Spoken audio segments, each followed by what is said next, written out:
वर्षभरापूर्वी भारतीय चलनी नोटांवर राष्ट्रपती महात्मा गांधी यांच्यासोबतच श्री गणेश आणि लक्ष्मी यांच्या प्रतिमा मुद्रित कराव्यात अशी मागणी केजरीवाल यांनी केली होती. त्यांच्या या मागणीनंतर राजकीय क्षेत्रातून अनेक प्रतिक्रिया उमटल्या.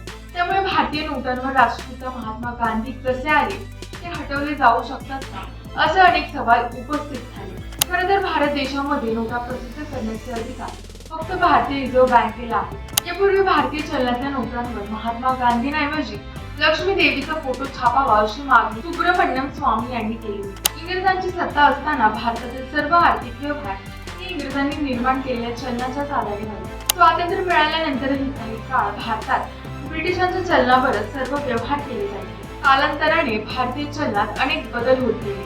भारतीय चलनी नोटांवर राष्ट्रपती महात्मा गांधी यांचा फोटो आहे हे सर्वांनाच माहिती आहे. मात्र हा फोटो कसा आला हे जाणून घेऊ. Henry Cartier Bresson, Margaret Borke white व मॅक्स डेसवर अशा दिग्गज फोटोग्राफर्सनी महात्मा गांधी यांचे अनेकदा फोटो काढले. मात्र भारतीय चलनी नोटांवर दिसणाऱ्या गांधींच्या फोटोंची कथा वेगळीच आहे. भारताला स्वातंत्र्य मिळवून देण्यात महात्मा गांधी यांचं अनन्यसाधारण योगदान आहे. याच कारणामुळे त्यांना राष्ट्रपिता म्हटले जाते.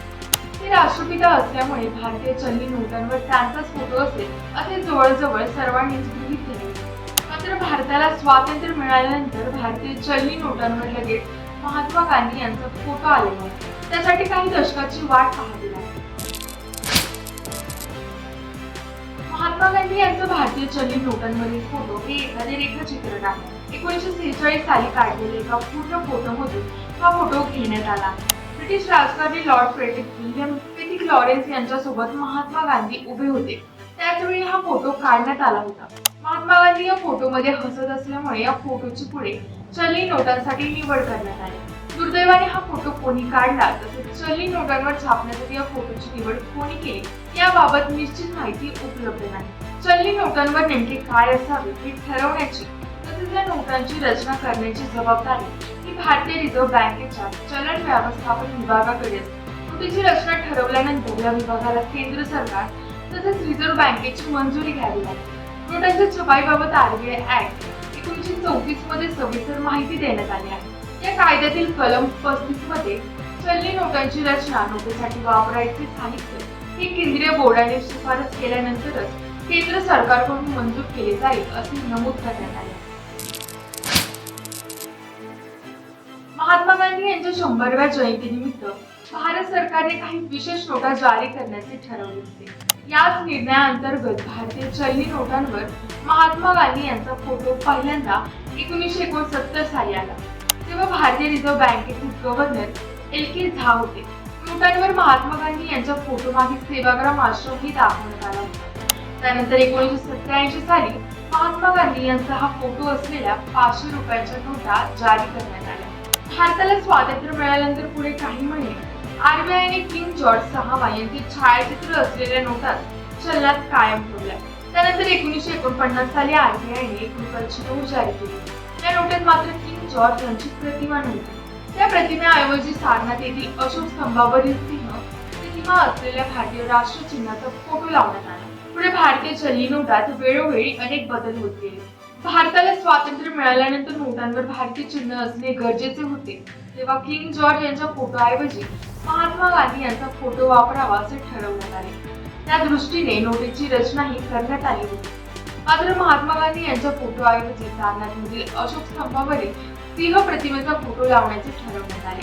तेव्हा भारताच्या नोटेची रचना ही ब्रिटिश नोटेप्रमाणेच होती असे आरबीआय म्युझियमच्या संकेतस्थळावर सांगण्यात आलं आहे. पुढे 1950 साली प्रजासत्ताक भारताच्या 2, 5, 10, 100 रुपयाच्या नोटा जारी करण्यात आल्या. या नोटांवर अशोक स्तंभावरील सिंह प्रतिमेचा फोटो होता. डिजिटल प्रिंटिंग, स्कॅनिंग, फोटोग्राफी व झेरोग्राफी हे तंत्रज्ञान विकसित झाल्यामुळे भारतीय नोटा आणखी सुरक्षित करण्याची गरज आरबीआयला जाणवू लागली. म्हणूनच नोटांच्या रचनेत बदल करण्याचा निर्णय घेण्यात आला. याच काळात महात्मा गांधी यांचा फोटो नोटांवर छापण्याचा निर्णय घेण्यात आला. महात्मा गांधी हे सर्वसामान्य व्यक्तिमत्व असल्यामुळे त्याला कोणी विरोधही केला नाही. याच निर्णयाअंतर्गत 1996 साली भारतीय रिझर्व्ह बँकेने नोटांवर असलेल्या अशोक स्तंभावरील सिंह मुद्राऐवजी महात्मा गांधी यांचा फोटो वापरण्यास सुरुवात केली. त्यावेळी कोणी नोटांची नक्कल करू नये यासाठी अनेक सुरक्षा विषयात बदल करण्यात आले. महात्मा गांधी यांच्या व्यतिरिक्त अन्य नेत्यांची तसेच देवी देवतांचेही फोटो छापण्याची मागणी अनेकांनी केली आहे. ऑक्टोबर 2022 मध्ये दिल्लीचे मुख्यमंत्री अरविंद केजरीवाल यांनी नोटांवर गणेश तसेच लक्ष्मी मातेचा फोटो छापावा अशी मागणी पंतप्रधान तसेच केंद्र सरकारकडे केली होती. 2014 साली नोबेल पारितोषिक विजेते रवींद्रनाथ टागोर, माजी राष्ट्रपती एपीजे अब्दुल कलाम यांचा फोटो नोटांवर छापण्याची मागणी करण्यात आली होती. मात्र लोकसभेत बोलताना तत्कालीन अर्थमंत्री अरुण जेटली यांनी आरबीआयने महात्मा गांधी यांच्या व्यतिरिक्त अन्य कोणत्याही व्यक्तीचा फोटो नोटांवर छापण्यास मनाई केली आहे असे सांगितले. महात्मा गांधी यांच्या व्यतिरिक्त अन्य कोणतीही व्यक्ती भारतीय लोकांचे तेवढ्याच क्षमतेने प्रतिनिधित्व करू शकत नाही असे आरबीआयने म्हटले होते. त्याच वर्षी आरबीआयचे माजी गव्हर्नर रघुराम राजन यांनी यात हस्तक्षेप केला. देशात अनेक महापुरुष होऊन गेले, मात्र त्यापैकी महात्मा गांधी हे सर्वोच्च आहेत. तसेच यापैकी अनेक नेतेही कोणत्या तरी कारणामुळे वादग्रस्त असू शकतात असे राजन म्हणाले.